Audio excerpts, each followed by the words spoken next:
Class seventh मैंने आपको आपकी हिंदी के द्वितीय पाठ्य पुस्तक से पाठ 9 कारक समझाया था। कारक में बेटा मैंने आपको कारक किसे कहते हैं मतलब कारक की परिभाषा, कारक के कितने भेद होते हैं ये समझाया था। साथ ही साथ बेटा मैंने आपको कर्ता कारक, कर्म कारक और करण कारक के बारे में बताया था। आज बेटा मैं आपको पेज नंबर 127 से समझाने जा रही हूँ और मैं बेटा कारक का चौथा भेद संप्रदान कारक से समझाने जा रही हूँ। तो क्लास सेवेंथ मुझे आशा है बेटा कि कारक में मैंने अभी तक जितना आपको समझाया है आपको समझ में आ गया होगा।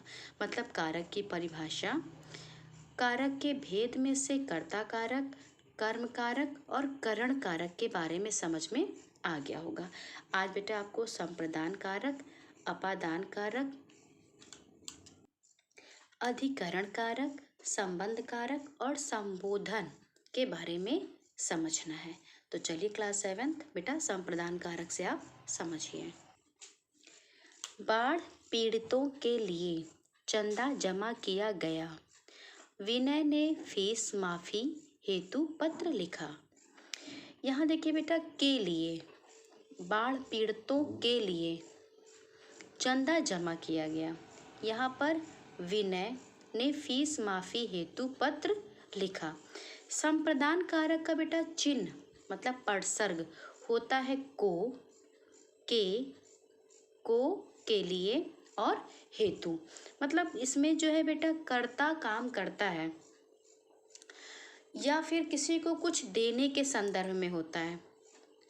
और बेटा इसमें जो कर्ता है, जो काम करने वाला है, क्रिया करने वाला है, वह कार्य करता है या जिसे कुछ देता है उसे बताने वाले शब्दों को ही संप्रदान कारक कहते हैं। जैसे यहाँ पर बेटा बाढ़ पीड़ितों के लिए चंदा जमा किया गया। मतलब किसके लिए चंदा जमा किया गया? बाढ़ पीड़ितों के लिए। मतलब जो करता है बेटा जिसके लिए कार्य करता है, तो यहाँ पर कर्ता बाढ़ पीड़ितों के लिए चंदा जमा किया गया। मतलब जिन्होंने भी चंदा जमा किया उसने किसके लिए काम किया? बाढ़ पीड़ितों के लिए या जिसे कुछ देता है। विनय ने फीस माफी हेतु पत्र लिखा। किसके लिए पत्र लिखा? फीस माफी हेतु, मतलब फीस माफ करने के लिए पत्र लिखा। उपर्युक्त वाक्यों में सभी क्रियाएं किसी न किसी के लिए की गई हैं। जैसे यहाँ ये क्रिया मतलब चंदा जमा करने की क्रिया किसके लिए की गई? बाढ़ पीड़ितों के लिए। फीस माफी का पत्र किसके लिए लिखा गया? ये जो पत्र है किसके लिए लिखा गया? फीस माफी के लिए। तो मतलब यहाँ पर बेटा है कि सभी क्रियाएं किसी न किसी के लिए की गई हैं। जैसे चंदा बाढ़ पीड़ितों के लिए जमा किया गया तथा पत्र फीस माफी के लिए लिखा गया। तो इस तरह से बेटा संप्रदान कारक, संप्रदान मतलब कि इसमें कार्य जो कर्ता कार्य करता है वो किसी न किसी के लिए काम करता है या फिर किसी को कुछ देने के संदर्भ में भी होता है। इसकी परिभाषा है बेटा जहाँ कर्ता मतलब बेटा क्रिया करने वाला, काम करने वाला। जहाँ कर्ता जिसके लिए कार्य करता है, मतलब कर्ता किसी और के लिए कार्य करता है बेटा। कर्ता जो है वह जिसके लिए, मतलब कर्ता जिसके लिए कार्य करता है या जिसे कुछ देता है, उन्हीं को बताने वाले शब्दों को संप्रदान कारक कहते हैं। इस कारक के पदसर्ग हैं को, के लिए, हेतु। इसका चिन्ह क्या है बेटा? को भी मिलेगा आपको, के लिए ये भी मिलेगा, हेतु ये भी मिलेगा। संप्रदान कारक की पहचान किसको, किसके लिए तथा किस हेतु प्रश्नों के उत्तर प्राप्त कर की जा सकती है। जैसे माँ ने सबको भोजन खिलाया, तो माँ कौन हो गई बेटा? कर्ता। और माँ ने किसी और के लिए काम किया। किसके लिए क्या काम किया बेटा? सबको, सबके लिए भोजन बनाने का काम किया, मतलब भोजन खिलाने का काम किया। माँ ने सबको भोजन खिलाया, सबको मतलब माँ ने काम किया। किसके लिए किया काम? सबको भोजन खिलाने के लिए काम किया। माँ ने किसको भोजन खिलाया? सबको। तो उत्तर मिल गया बेटा। जतिन नरेंद्र के लिए उपहार लाया। अब जतिन कौन है? कर्ता, काम किया हुआ इसमें उपहार लाने का काम। किसके लिए? नरेंद्र के लिए। तो जतिन हो जाएगा, जतिन किसके लिए उपहार लाया? नरेंद्र के लिए। जतिन किसके लिए उपहार लाया? नरेंद्र के लिए। तो संप्रदान कारक में बेटा होता है कि कर्ता जिसके लिए काम करता है या जिसे कुछ देता है उसे बताने वाले शब्दों को ही संप्रदान कारक कहते हैं। मतलब इसमें बेटा काम किया जाता है या किसी को कुछ प्रदान किया जाता है, किसी को कुछ दिया जाता है। और इसके चिन्ह होते हैं बेटा को, के लिए और हेतु। अब है अपादान कारक। अपादान कारक, पेड़ से सूखे पत्ते गिर रहे हैं। ऋषभ खिड़की से बाहर देख रहा है। से, यहाँ पर भी से। एक बात ध्यान दीजिएगा बेटा, करण कारक का चिन्ह भी से होता है और अपादान कारक का भी से होता है, लेकिन दोनों में बेटा अंतर है। अंतर ये है क्लास 7th कि करण कारक में बेटा माध्यम होता है, ठीक है, माध्यम होता है, साधन होता है। मतलब कि शिखा ने पेंसिल से चित्र बनाया, तो चित्र बनाने का साधन क्या है? पेंसिल, ठीक है, यह साधन है करण कारक में बेटा। जबकि अपादान कारक में बेटा पेड़ से सूखे पत्ते गिर गए, बेटा यहाँ अलग होने के संदर्भ में होता है। अपादान कारक में अगर बेटा से इसका चिन्ह है, से चिन्ह होता है इसका, तो यहाँ अपादान कारक में बेटा अलग होने के संदर्भ में होता है। कोई चीज किसी से अलग हो गई, जैसे कि पेड़ से सूखे पत्ते गिर गए हैं, गिर रहे हैं, मतलब पेड़ से पत्ते क्या हो गए? अलग हो गए। ऋषभ खिड़की से बाहर देख रहा है, से। लेकिन करण कारक में अगर बेटा से आएगा तो ध्यान दीजिएगा क्लास 7th, से अगर करण कारक में आता है बेटा तो वहां पर मात्र करण कारक में माध्यम या साधन को ही बताया जाता है। माँ ने करछी से सब्जी निकाली, तो करछी से सब्जी तो सब्जी निकालने का साधन क्या हो गया? से, मतलब करछी से, तो साधन को बताता है। अब आइए बेटा पेज नंबर 128 पर।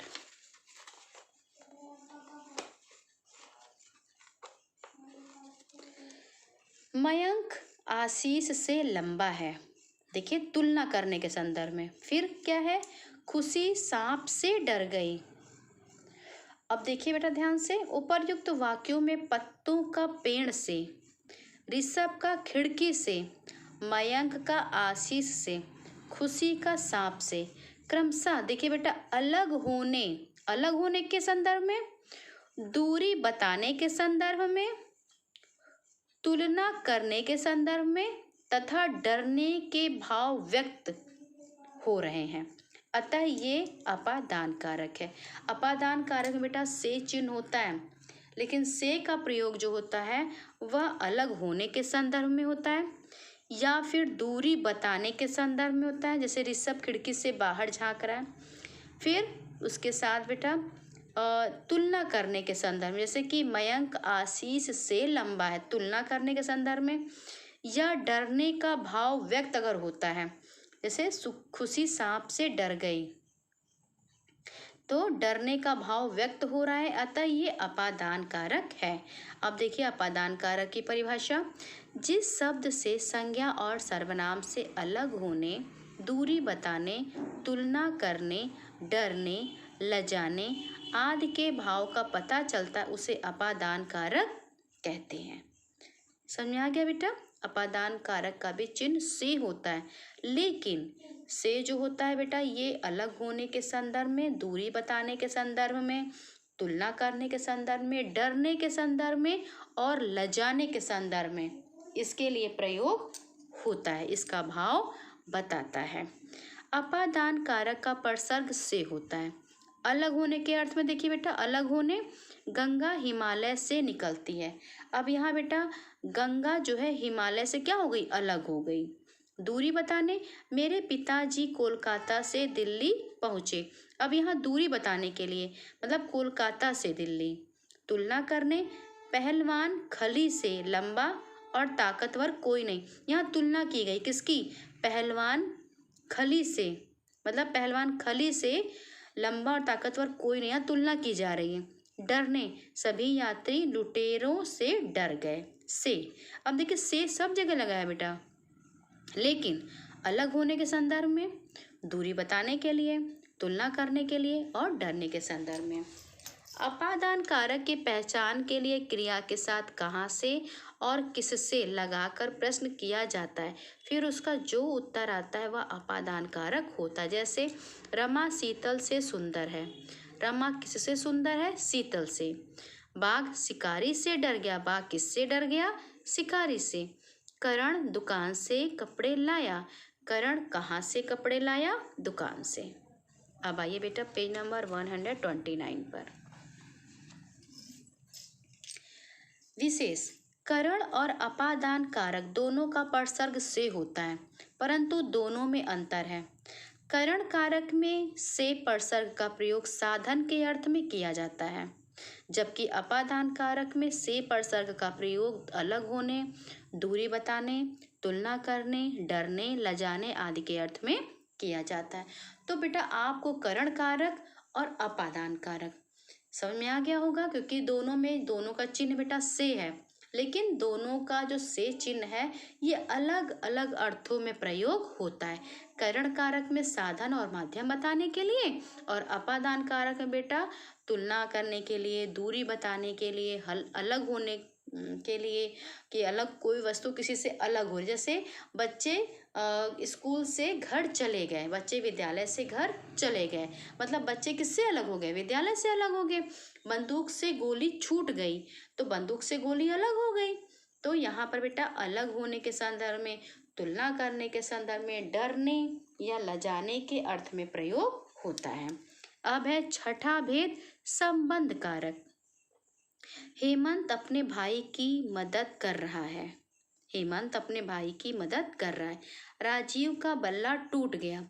उपर्युक्त वाक्यों में भाई का संबंध हेमंत से, हेमंत अपने भाई की, मतलब हेमंत का संबंध भाई से, और राजीव का संबंध बल्ले से। हेमंत से तथा बल्ले का संबंध राजीव से, अतः यहाँ संबंध कारक है। अब संबंध कारक की परिभाषा देखिए इस प्रकार, जिस शब्द से दो संज्ञाओं अथवा सर्वनामों का आपसी संबंध ज्ञात होता है वहाँ संबंध कारक कहलाता है। दो संज्ञा, हेमंत भाई, राजीव बल्ला, जहाँ बेटा संबंध कारक में क्या होता है कि यहाँ बेटा दो संज्ञा या दो सर्वनाम का आपसी संबंध होता है, तो वहाँ संबंध कारक होता है। संबंध कारक के परसर्ग का, के, की, रा, रे, री, ना, ने, नी आदि होते हैं। संबंध कारक की पहचान के लिए संज्ञा अथवा सर्वनाम के साथ किसका, किसकी, किसके, किसने आदि शब्दों को लगाकर प्रश्न करके उनके उत्तर प्राप्त किए जाते हैं। वे ही उत्तर जो है संबंध कारक कहलाते हैं। संबंध कारक का बेटा चिन्ह होता है का, के, की, रा, रे, री, ना, ने, नी। और संबंध कारक में बेटा दो संज्ञाओं का या दो सर्वनामों का आपसी संबंध ज्ञात होता है। अब यहाँ देखिए बेटा, यह महेंद्र सिंह धोनी का घर है। अब प्रश्न कीजिए यह किसका घर है? उत्तर मिल जाएगा, महेंद्र सिंह धोनी का। कल अनीता की शादी है। अब प्रश्न कीजिए कल किसकी शादी है? तो अनीता की। वरुणा दादाजी के साथ स्कूल गई। वरुणा किसके साथ स्कूल गई? दादाजी के साथ। तो बेटा संबंध कारक में किसका, किसकी, किससे, किसने आदि शब्दों को लगाकर प्रश्न करिए, आपको उत्तर प्राप्त हो जाएगा, और वही उत्तर जो है बेटा संबंध कारक कहलाता है। अब आइए पेज नंबर 130 पे। अब है बेटा अधिकरण कारक। अधिकरण कारक ये कारक का 7वां भेद है। अधिकरण कारक, चाय में चीनी कम है, में। रक्षाबंधन पर बहनें भाइयों को राखी बांधती, पर। तो अधिकरण कारक का चिन्ह क्या हुआ बेटा? में और पर हुआ। उपरोक्त वाक्यों में चाय में तथा रक्षाबंधन पर शब्दों से क्रिया के समय, स्थान, अवसर आदि का ज्ञान हो रहा है।